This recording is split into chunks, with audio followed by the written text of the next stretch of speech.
3 నెలలే గడువు. అనర్హత వైపైన స్పీకర్ అడుగు. జంప్ జిల్లానేలకి షాక్ ఇచ్చింది సుప్రీంకోర్టు. తెలంగాణలో పార్టీ మారిన 10 మంది ఎమ్మెల్యేల అనర్హత పిటిషన్ పై 3 నెలల్లోగా నిర్ణయం తీసుకోవాలని స్పీకర్ కి ఆదేశాలు జారీ చేశారు సిజేఐ. ఈ కేసులో operation success but patient dead సూత్రం వర్తించకూడదు అన్నారు జస్టిస్ బిఆర్ గవాయ్. తెలంగాణలో పార్టీ ఫిరాయించిన 10 మంది ఎమ్మెల్యేల విషయంలో సుప్రీంకోర్టు ఇచ్చిన తీర్పు దేశవ్యాప్తంగా చర్చనీయాంశమైంది.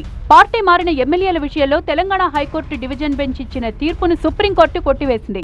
అనర్హత పిటిషన్లపై 3 నెలలలోపు స్పీకర్ నిర్ణయం తీసుకోవాలని సిజేఐ జస్టిస్ బిఆర్ గవాయ్ నేతృత్వంలోని ధర్మాసనం ఆదేశాలు జారీ చేసింది. బీఆర్ఎస్ టికెట్ పై గెలిచి కాంగ్రెస్ లో చేరిన 10 మంది ఎమ్మెల్యేలను అనర్హులుగా ప్రకటించాలంటూ బీఆర్ఎస్ బీజేపీ నేతలు వేర్వేరుగా దాఖలు చేసిన పిటిషన్లపై విచారణ జరిపిన సుప్రీంకోర్టు ఏప్రిల్ 3న తీర్పు రిజర్వ్ చేసింది. గురువారం తీర్పు వెల్లడించింది. పార్టీ మారిన ఎమ్మెల్యేలపై న్యాయస్థానమే అనర్హత వేటు వేయాలి అన్న విజ్ఞప్తిని తోసిపుచ్చింది. ప్రజాస్వామ్యానికి విఘాతం కలిగించే ఫిరాయింపుల విషయంలో స్పీకర్ నిర్ణయం ఆలస్యం కావద్దని తెలిపింది సుప్రీంకోర్టు. ఎమ్మెల్యేల పదవీకాలం ముగిసేదాకా అసెంబ్లీ స్పీకర్ సాగదీత ధోరణి అవలంబించడం సరికాదన్నారు CJI. Operation success patient dead అన్న సూత్రం వర్తించకూడదని వ్యాఖ్యానించింది. ఎమ్మెల్యేల అనర్హత పిటిషన్పై స్పీకర్ 3 నెలల్లో నిర్ణయం తీసుకోవాలని సూచించింది. దానం నాగేందర్, అరికెపూడి గాంధీ, ప్రకాష్ గౌడ్, పోచారం శ్రీనివాసరెడ్డి, కడియం శ్రీహరి, తెల్లం వెంకట్రావు, కాళే యాదయ్య, గూడెం మహిపాల్ రెడ్డి, సంజయ్ కుమార్, బండ్ల కృష్ణమోహన్ రెడ్డి అనర్హత అభియోగాలు ఎదుర్కొంటున్నారు. వీరిలో దానం నాగేందర్ కాంగ్రెస్ పార్టీ తరపున బీఫామ్ తీసుకుని లోక్సభ ఎన్నికల్లో పోటీ చేసి ఓడిపోయారు. మిగతా నేతలు పార్టీలు మారి కండువాలు కప్పుకున్నారని, విప్ బేఖాతరు చేశారని అభియోగాలు ఎదుర్కొన్నారు.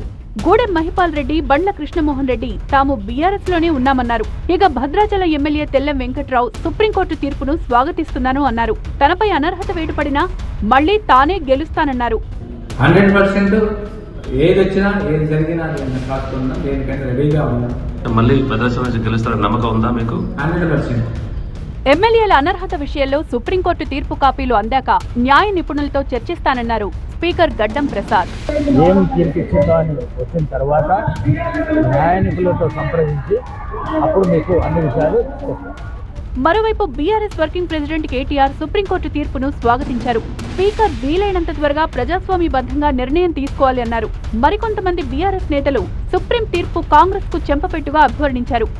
BJP Telangana chief Ramachandra Rao, BJLP నేత మహేశ్వర్ రెడ్డి సుప్రీంకోర్టు తీర్పుపై హర్షం వ్యక్తం చేశారు. పార్టీలు మారే ప్రజాప్రతినిధులకు గుణపాఠం చెప్పేలా స్పీకర్ నిర్ణయం ఉండాలన్నారు. మరోవైపు సుప్రీంకోర్టు ఆదేశానుసారం స్పీకర్ నడుచుకుంటారన్నారు కాంగ్రెస్ నేతలు. సుప్రీం తీర్పు కాంగ్రెస్ కు చెంపపెట్టు అంటూ బీఆర్ఎస్ మాట్లాడడం సరికాదన్నారు.